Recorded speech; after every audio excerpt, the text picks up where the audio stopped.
په اسلام آباد کې د افغانستان د سفارتخانې له اړخه د دغه هیلو او امیدونو سره د افغانستان سلامه کلیزه ولمانځل سوه چې د افغانستان خلک به په راتلونکي کې دغه ورځ د امن او سوکالي سره ولمانځي. په دستوره کې په اسلام آباد کې موجود د بیلابیلو هیوادونو سفیرانو، پاکستانی سیاستمدارانو او مدني ټولنې مشرانو په شمول یو شمیر خلکو ګډون درلود.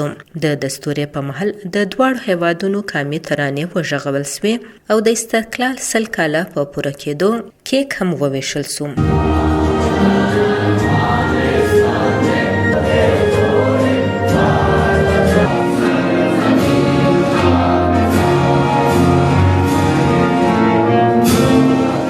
په دې موقع د افغانستان سفیر عاطف مشال د ډیو ریډیو سره خبرو کې نن د افتخار ځای ده چې افغانان د ازادۍ د بیرته اخیستلو سلامه کلیزه په اسلام آباد کې لمانځي.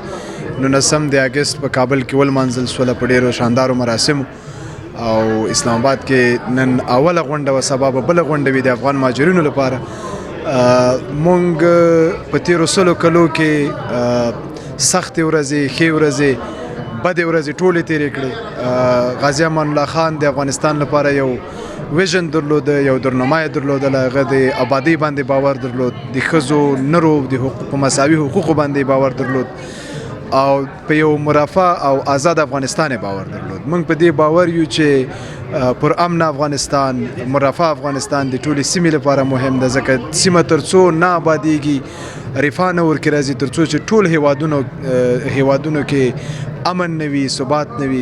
لکه څنګه چې ما خبرو کې وي چې د افغانستان امن د سیمې امن پورې تړلی ده او د سیمې امن افغانستان امن پورې تړلی. نو موږ نن د خوشحالي اظهار کوو، خدای وکړي چې موږ پرې په حقیقي معنا په سیمه کې امن ولرو، په افغانستان کې امن ولرو، تر څو چې بیا له خپلو ټولو همسایګانو سره په ښو روابطو کې دا ورځې ولمانځو. مشر سیاستمدار افراسیاب خټک ویل چې دا ورځ نن په داسې حال کې لمانځل کیږي چې په افغانستان کې خلک امن غواړي.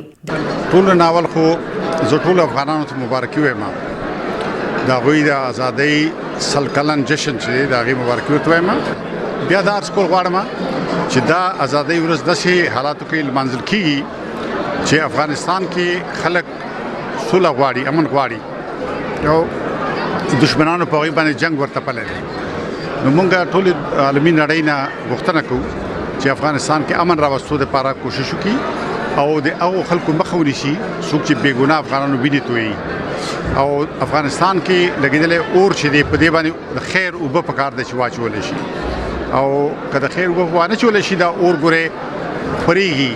دا کم خلکو دا خیال دی چې موږ د خیر په غونډۍ ناست یو، دا په غلطه دي، دا اور به ټولو ته لاړ شي. لهذا ښه دا ده چې دا اور مړ شي او دې علاقې کې خلکو کې ورورولي، تعاون، اقتصادي ترقۍ دپاره کار وشي.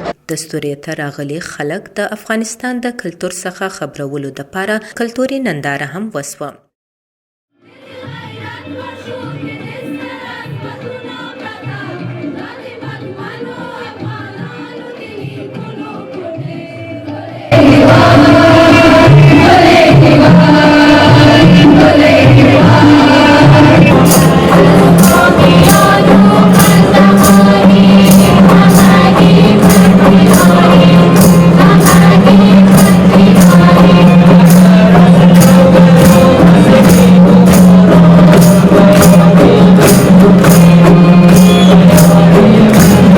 دغه خوشحالي منځلو دپاره خوندور اتڼ وسو چې دستورې ته راغلي خلکو هم پکې ګډون وکړو.